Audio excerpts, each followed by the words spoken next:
उड़ाने वाली ननद। आकांक्षा की शादी किशनगढ़ नाम के गांव में धीरज के साथ हुई। घर में आकांक्षा के सास, ससुर और एक ननद थी जिसका नाम था रुचि। वैसे तो घर में सब मिलजुल कर ही रहते थे, पर रुचि का स्वभाव थोड़ा अलग था। वो किसी भी व्यक्ति की कमियों की खिल्ली उड़ाती थी। एक दिन आकांक्षा और धीरज बाहर घूमने जा रहे थे। आकांक्षा ने बहुत ही अच्छी सी साड़ी पहनी थी। अरे वाह बहू, तू तो इस साड़ी में बहुत सुंदर लग रही है। थैंक यू मम्मी जी।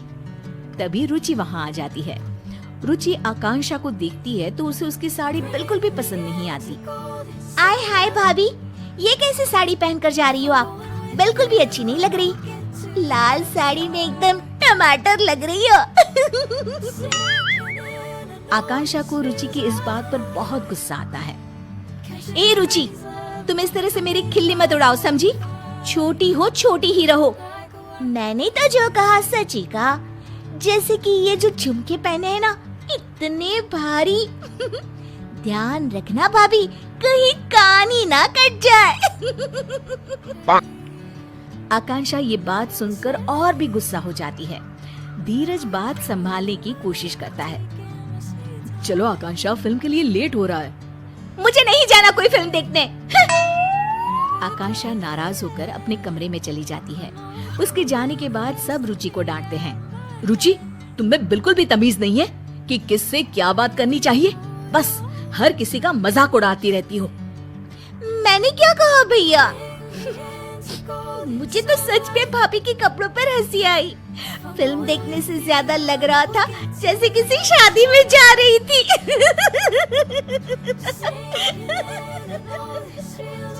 रुचि हंसते हंसते अपने कमरे में चली जाती है। रुचि की इस आदत ने सबको बहुत परेशान कर रखा था।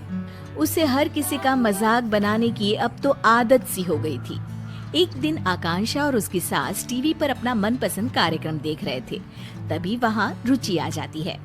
क्या आप दोनों बेकार के सास बहू के सीरियल्स देखती रहती हो? कुछ समझदारी वाले भी सीरियल्स देख लिया करो ना। हमारी मर्जी है, हम कुछ भी देखें, तुम्हें उससे क्या? भाभी, सच क्यों नहीं कहती कि इन सीरियल्स के अलावा कुछ देखने का आप लोगों के पास दिमाग ही नहीं है? रुचि हंसने लग जाती है और इतना कहकर वो वहाँ से चली जाती है। रुचि भी ना कभी कभी तो हद ही करती है। पता नहीं अपने आप को क्या समझती है। कोई बात नहीं मम्मी जी, कल इसकी सहेलियां आ रही है ना, उनके सामने ये बहुत समझदार बनती है। अच्छा सबक सिखाएंगे इसको। तुम सही कह रही हो बहू, सबक तो इसे सिखाना ही होगा। अगले दिन रुचि की कॉलेज की सहेलियां उसके घर आती है। उनके सामने रुचि बहुत ही अच्छे तरीके से बर्ताव कर रही होती है। मैंने प्रेमचंद की नॉवेल पढ़े हैं। कोमल, गरीबी के ऊपर उन्होंने काफी अच्छी कहानियां लिखी है। तुम्हें तो साहित्य कला की काफी जानकारी है रुचि।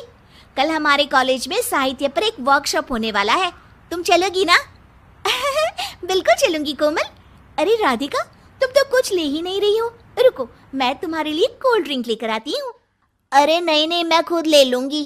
अरे मैं ले आती हूँ ना, तुम यहीं रुको।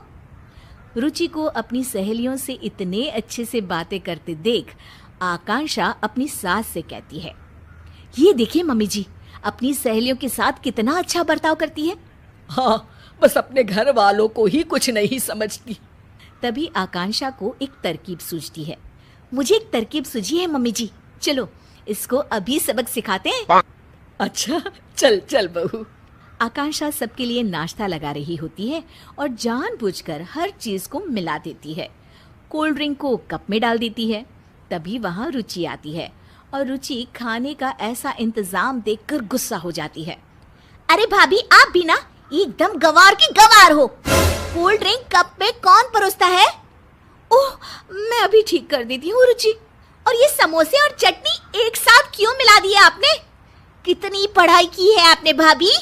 रुचि की सहेलियां रुचि को ऐसे बातें करते देख दंग रह जाती है। अरे रुचि, ये क्या तरीका हुआ अपनी भाभी से बात करने का? रुचि अब आकांक्षा का मजाक उड़ाने लग जाती है। ये देखो, ये कोल्ड ड्रिंक चाय के कप में लेकर आई है। रुचि की सहेलियों को इस बात पर बिल्कुल हंसी नहीं आती। रुचि, हम तुम्हें बहुत अच्छी लड़की समझते थे, पर तुम ऐसी होगी हमने तो कभी सोचा भी नहीं था। हाँ हाँ, बातें तो इतनी ज्ञानों वाली करती है और अपने बड़ों से कैसे बात करती है, इसमें तो तमीज ही नहीं है। हम तो चले भाई, और आज से तुम हमारे ग्रुप में भी नहीं रहोगी। पहले लोगों से बात करने का ढंग सीख लो, फिर कुछ और सीखना। अरे अरे, आप लोग तो सीरियस हो गए, मैं तो मजाक ही कर रही थी। हर किसी का मजाक उड़ाना अच्छी बात नहीं है रुचि। रुचि के दोस्त बिना कुछ खाए पिए वहां से चले जाते हैं और रुचि को अपने बुरे बर्ताव का परिणाम आज भुगतना पड़ता है। आकांक्षा और उसकी सास एक दूसरे की तरफ देखकर मुस्कुराते हैं और खुश हो जाते हैं। उस घटना के बाद रुचि सबसे अच्छे से पेश आती थी और उसने सबका मजाक उड़ाना भी छोड़